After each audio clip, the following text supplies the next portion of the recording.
Good afternoon, everyone. So today we're going to talk about digital factory and how to innovate through this entity. Let's start from the context. First of all, it was for Thales. Thales is a company which provides electronic equipment in areas of space, avionics, transportation, and security. Before you are changing, you need to understand why you actually need to change, right?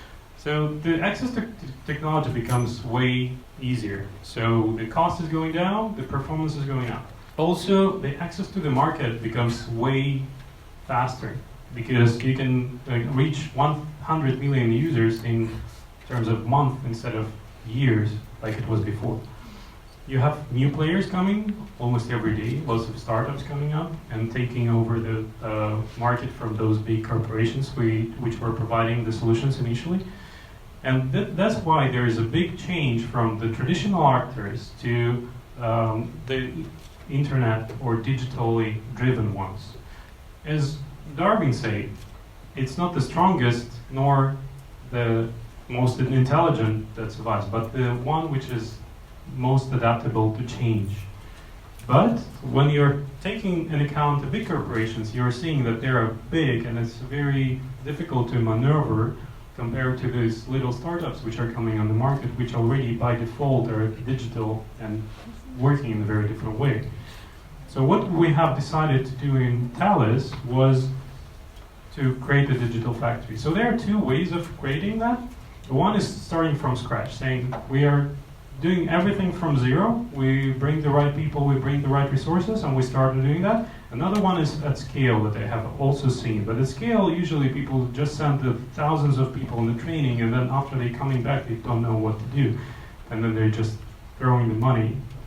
So what we have decided to do is actually to start from scratch, finding the right people, which will be the right balance between the people from the company, but also new thinkers, and then to scale it up progressively to the rest of the organization.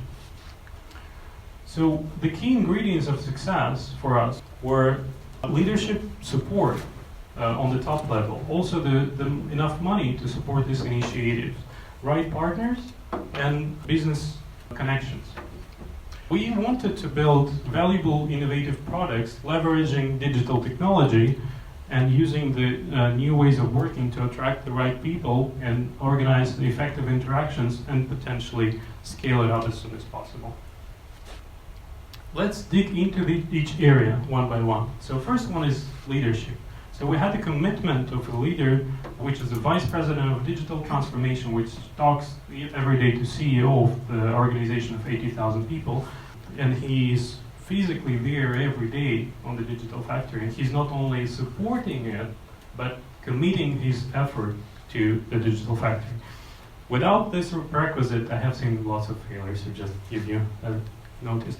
Another one is sponsorship. So they decided to invest 150 million euros in Paris and 20 million euros in Singapore over 3 and 5 years accordingly.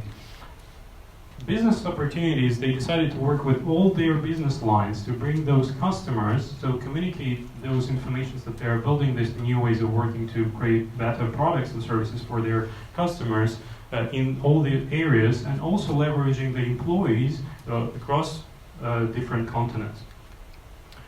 In terms of partners, they have decided that they will take 30% of their own clients, which will become the product owners, means they represent the product decision and driving the business strategy, but also being tactical on the ground. And bringing somebody who knows how to do the innovation, they decided to pass by digital consultancy to bring those innovations, because those people use the latest technology, but also work in a very different way, which is more innovative. And also they needed some partner who will be able to scale it up, so they engaged big professional services to accompany them at scale. So this is the approach that we have decided to take. And now let's talk about the execution. So first part is digital. In terms of technology, of course we want to use the latest technology like Internet of Things, augmented reality, virtual reality, cloud, big data. But also we want to use the latest tools to develop our solutions fast, whether it's front end or back end, or to master the data and use the advantage of it. Also be able to automate our development and deployment, and design our products in a very efficient way, and the overall collaboration through latest tools like Google Suite, for example, which is very often neglected in big corporations.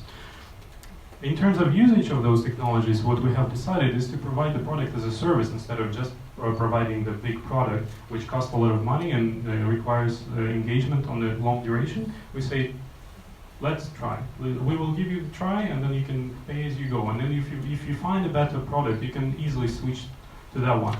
So that is becoming more attractive for our customers. We also decided to build a platform so anyone can connect to this platform and then get the data that we are having. For example, we developed multiple different products, and then we are collecting the data, and we can reuse this data for the startups, for example, who are creating the innovative solutions via open APIs that they can access and use that data, and then bring us first the usage of that data, but also potential new solutions. And we also have a hackathon competition, because the core of this company is cybersecurity. They need to make sure that it's super secure. When you're talking about planning the trips of the aircrafts, this is critical function. They cannot fail on that. So they actually hire the white hackers to hack their solutions and then provide the leakage of the system. In terms of valuable product, we need to understand what the value is, right? So we need to make sure that those products that we would like to develop are useful for our users. So first of all, what we are doing, we're identifying the users that the ideas, usually the project manager is coming with an idea and he says, this is what our customers need, right? But they often don't know whether it's really required by the user. So we establish that connection. If we don't have the user, we say, please go back and then find your users and make sure that this product is needed. So after that, we are trying to make sure that they have to identify the problem or the need of these users. And also the value proposition, which is different from the competitors and what we are doing already. And also viability, meaning that it will need to sustain on the duration and generate some money for the company so it can survive on the long term. So we gather this information and we create the product vision, and everybody is aligned. We're creating this mission statement in one phrase, which will describe our product, and everybody will know where they are going on every level. How we build our products, we're using agile methodology. We are taking this product vision and then we're slicing down on this vision features, prioritize them, put it into the iterations. But we are using usually 2 weeks iterations. We're delivering those solutions, making sure that there are no obstacles on a daily basis and removing them. Then we deploy this product to our customers and we improve the way we are working and getting the feedback on this product to improve what we are doing and review the features that we have pre-planned. So this incubation period, developing the minimal viable product, takes 3 months. And after this 3 months, we're deciding what we're going to do with this product. Whether we will keep it for a while, because this very powerful, innovative way of working, whether we say it's good enough, mature enough, so we will transfer it back to the business line and then they will take care about that. Whether we say, oh, there is no customers, there is no value in that, so we are killing that. Or whether it's like super successful and then we will create a new startup from that idea.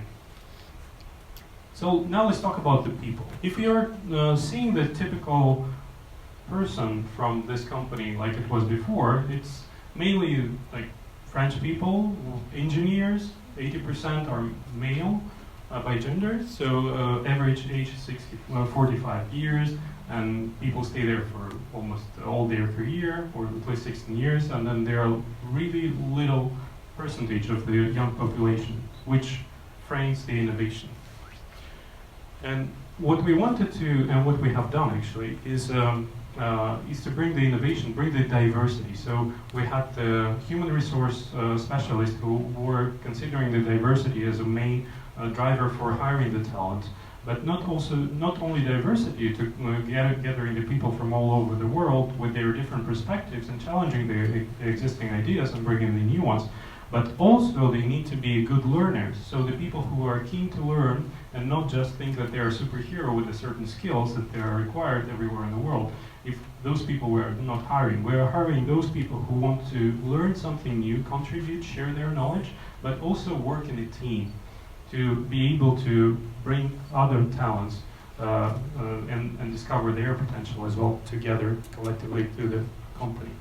In terms of environment, we have seen these open spaces where you have very isolated bubbles, quite dark environment, black and white, which is pretty boring, and nobody wants to actually cooperate over there. What kind of innovation you can bring there, right? So instead of that, we decided that we want a really nice, fancy environment. We decided to collaborate with WeWork. So WeWork already is doing a lot of work in terms of design of the space and interactions and collaboration. So it works already amazing there. So you see this design of the space is cool, and then you even have some interactive area. Because if you want your talents to be talking to each other and really realizing their talents, they need to having the space to talk to each other, and in a very informal way and a fun way. So that's why we decided to bring this factory into WeWork space.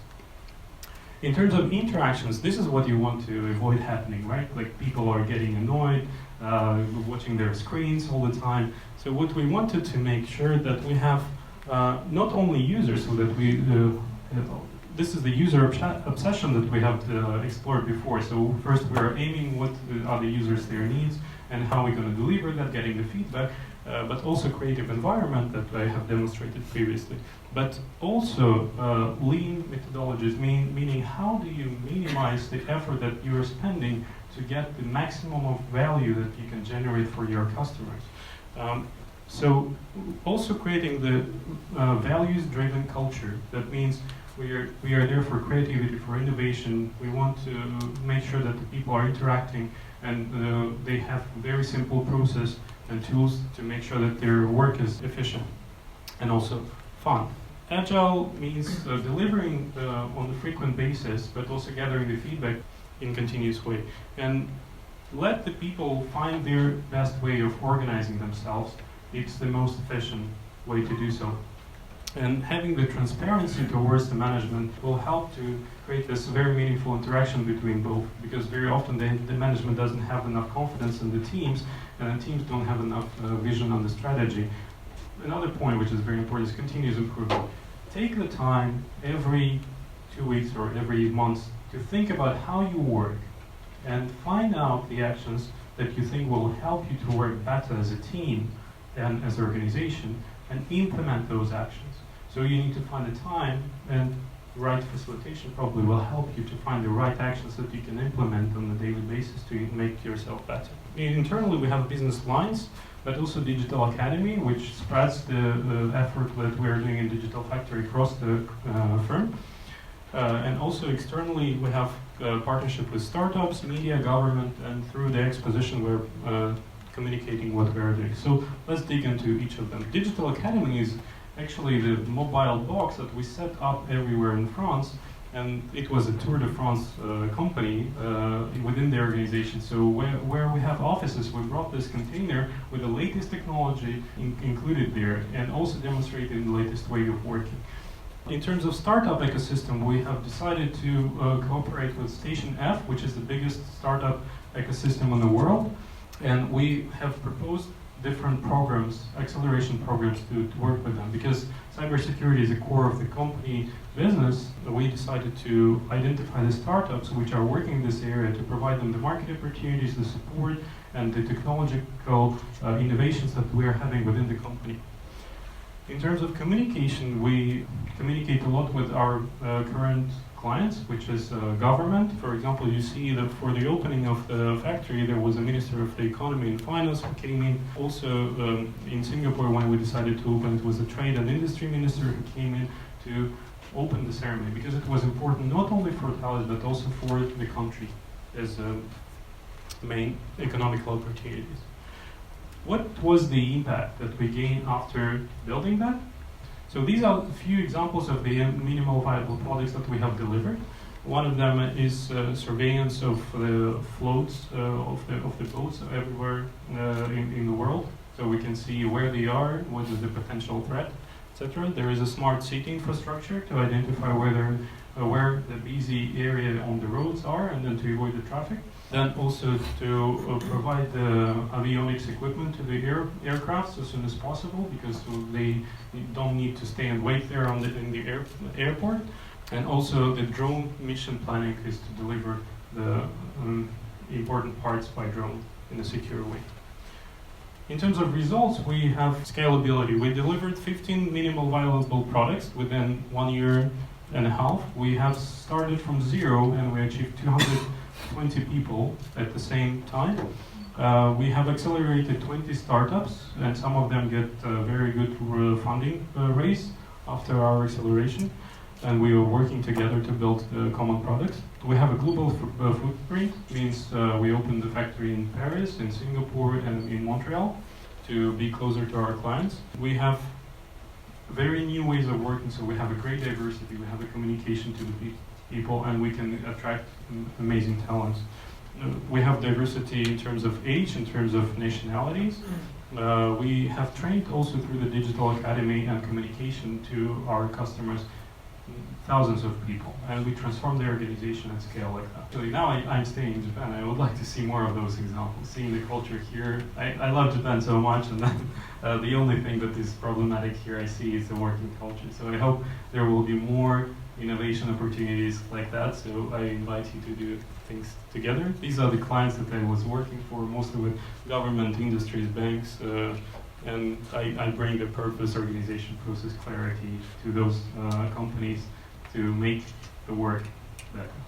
Thank you very much.